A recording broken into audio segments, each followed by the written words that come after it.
यानी किसी जिस्म का सेंटर ऑफ मास क्या होता है, वो कौन सी जगह होती है, कौन सा पॉइंट होता है किसी जिस्म में, ये हमने देखना है इस टॉपिक में। अगर कोई बॉडी है, कोई जिस्म है, तो हमने देखना है कि इसका सेंटर ऑफ मास क्या है, कौन सा पॉइंट है। इसकी मैं डेफिनेशन लिख देता हूं, यानी सेंटर ऑफ मास किसी बॉडी में, किसी जिस्म में वो पॉइंट होगा जहां पर अगर आप एक फोर्स लगाते हैं तो वो बॉडी क्या करता है, रोटेट नहीं करता बल्कि एक स्ट्रेट लाइन में मूव करता है। मिसाल के तौर पर फर्ज करें ये कोई बॉडी है यूं पड़ा हुआ, ब्रिक्स कह लें इसे आप, ये इसमें मैं 3 पॉइंट लगा देता हूं, ये ए है, ये बी है और इसको मैं सी कह देता हूं, सेंटर वाले को। ठीक है जी। अब हमने देखना है कि इसका सेंटर ऑफ मास कौन सा पॉइंट है, कौन सी जगह है। ठीक है, तो हम क्या करते हैं कि यहाँ पे एक फोर्स लगाते हैं ए पे, हमने यहाँ पे एक फोर्स लगाई तो ये यूं मूव करेगा इस तरह, यानी थोड़ा सा रोटेशन आ जाएगी, ये कर्व पाथ में मूव करेगा। ठीक है, अगर इसी तरह हम बी पॉइंट पर एक फोर्स लगा देते हैं, यहां पर अगर फोर्स लगाते हैं तो ये यूं मूव करेगा, यानी फिर क्या हो गया, रोटेशन आ गई, ये कर्व्ड हो गया, यानी ये वाला पॉइंट और ये वाला पॉइंट सेंटर ऑफ मास नहीं है। हमने पढ़ा है कि the point where when a force applied it moves without rotation, यानी अगर हम इसमें किसी पॉइंट पर एक फोर्स अप्लाई करें तो ये यूं रोटेशन ना करे, रोटेट ना करे, इसका पाथ या रोटेशन कर्व ना हो, वो एक स्ट्रेट लाइन हो। तो इसमें हम देख सकते हैं अगर हम यहाँ पे एक फोर्स लगाते हैं एफ, इस पॉइंट पर सी पर, इस पॉइंट पर आप फोर्स लगाते हैं तो ये यूं सीधा मूव करेगा, यानी स्ट्रेट लाइन में मूव करेगा। तो यानी ये वाला जो पॉइंट है सी, इस ब्रिक्स का, इस बॉडी का क्या है जी, सेंटर ऑफ मास, यानी वो पॉइंट जहां पर आपने फोर्स लगाई और उस फोर्स के बाद वो बॉडी रोटेट नहीं हुआ, एक स्ट्रेट लाइन में मूव करता है। मिसाल के तौर पे ये पॉइंटर है, इसमें हमें देखना है कि सेंटर ऑफ मास कौन सी जगह है। हम क्या करते हैं, फोर्स लगाते हैं तो देखते हैं कि कहां पर ये स्ट्रेट मूव करता है, रोटेशन नहीं करता। अब इसे जहां पर मैं फोर्स लगाता हूं, ये फोर्स लगाई तो ये क्या हुआ, ये यूं मूव हो गया, रोटेट कर गया, यानी ये वाला पॉइंट इसका सेंटर ऑफ मास नहीं है। फिर मैं क्या करता हूं, यहाँ पे फोर्स लगाता हूं तो ये फिर ये यूं रोटेट कर रहा है, यानी ये वाला पॉइंट भी इसका सेंटर ऑफ मास नहीं है। जब मैं फोर्स लगाता हूं इसके बिल्कुल सेंटर में यहाँ पर, तो ये अब क्या कर रहा है, स्ट्रेट लाइन में मूव कर रहा है। तो ये जो सेंटर वाला पॉइंट है इसका सेंटर ऑफ मास कहलाएगा। ठीक है जी। इसके बाद आ जाता है centre of gravity. Centre of gravity, the point where whole weight of body act vertically downward,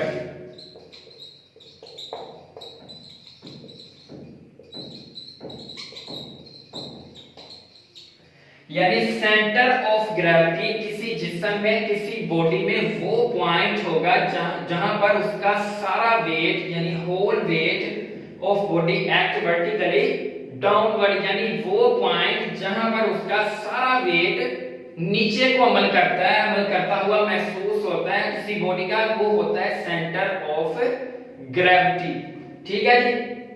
अब हम देखते हैं किसी बॉडी का सेंटर ऑफ ग्रेविटी कौन सा पॉइंट होता है। फर्स्ट करें ये कोई बॉडी है यूं, ये उसमें डिफरेंट पार्टिकल्स हैं इस तरह। ठीक है, अब इन पार्टिकल, हर पार्टिकल के ऊपर एक फोर्स लग रही है, वेट फोर्स लग रही है जो इनको जमीन की तरफ खींच रही है, नीचे की तरफ इस तरह, ये वेट फोर्स लग रही है इन पे, यानी हर पार्टिकल पे कोई ना कोई एक वेट फोर्स लग रही है। ठीक है, और ये तमाम फोर्सेस अब देखें एक दूसरे के पैरेलल है। अगर हम इन फोर्सेस को सम कर लें, ऐड कर लें by head to tail rule,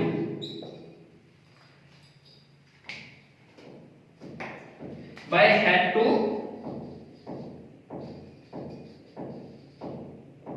tell rule, अगर हम इन तमाम फोर्सेस को सम करें, ऐड करें, तो हमारे पास एक सिंगल फोर्स, रिजल्टेंट फोर्स आ जाएगी। ठीक है, वो जो रिजल्टेंट फोर्स होगी, वो जो पॉइंट होगा वो यहाँ पे होगा, और उसको हम कहेंगे कि ये सेंटर ऑफ ग्रेविटी है इस बॉडी का। क्योंकि जब हम इन तमाम फोर्सेस को ऐड करते हैं, क्योंकि इस पे हर फोर्स एक लग रही है, हम इन तमाम फोर्सेस को ऐड करते हैं by head to tail rule. हमने पिछले टॉपिक में भी पढ़ा था। तो जब हम इस तरह फोर्सेस को ऐड करते हैं तो एक सिंगल फोर्स हमें हासिल होती है, जिसको हम रिजल्टेंट फोर्स कहते हैं। अगर हम सारी को ऐड कर लेते हैं तो हमें एक रिजल्टेंट फोर्स, एक रिजल्टेंट पॉइंट मिलेगा इसके यहाँ पर। वो क्या होगा, इस बॉडी का सेंटर ऑफ ग्रेविटी कहलाएगा। ठीक है जी। अब नेक्स्ट है जी, मुख्तलिफ बॉडीज की सेंटर ऑफ ग्रेविटी किस तरह हम फाइंड कर सकते हैं। मिसाल के तौर पर सबसे पहला है कि जो बॉडी है कि आपके पास सिमेट्रिकल यानी बाकायदा शक्ल के बॉडी जो है, centre of gravity of symmetrical shape body, symmetric shape body, यानी हम ऐसे जिस्म का सेंटर ऑफ ग्रेविटी फाइंड करेंगे जो उनकी शेप सिमेट्रिक है। मिसाल के तौर पे तो उसमें सबसे पहला है कि आपके पास स्क्वायर है जो इस तरह होता है। अब हमने देखना है कि इस बॉडी का, इस तरह की शेप के बॉडी का सेंटर ऑफ ग्रेविटी क्या होगा। तो हम क्या करते हैं, डायगोनल ड्रा कर देते हैं इस तरह, ये और ये।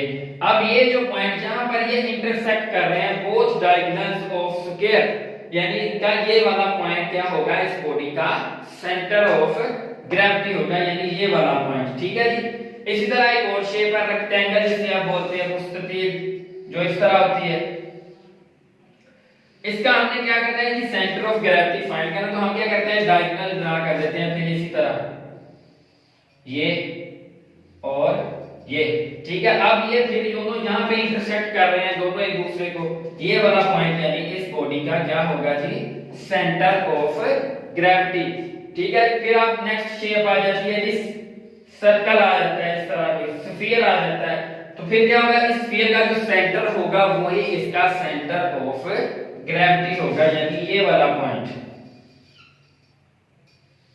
जहां पर ये दोनों इंटरसेक्ट करते हैं, ये क्या होगा जी, इस शेप का, इस स्फीयर का सेंटर ऑफ ग्रेविटी होगा। फिर आप कह देते हैं कि कोई गोल डिस्क है इस तरह से, ठीक है, इसका सेंटर ऑफ ग्रेविटी होगा, क्या होगा, तो आपने कहना है जो इसका बिल्कुल सेंटर है वही पॉइंट इसका सेंटर ऑफ ग्रेविटी होगा इस शेप का। ठीक है जी।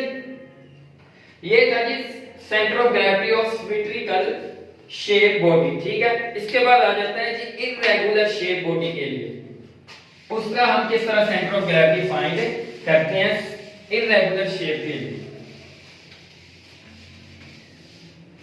यानी सेंटर ऑफ ग्रेविटी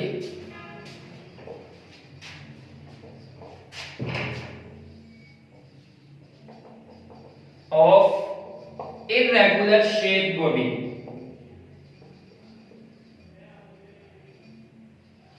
इर्रेगुलर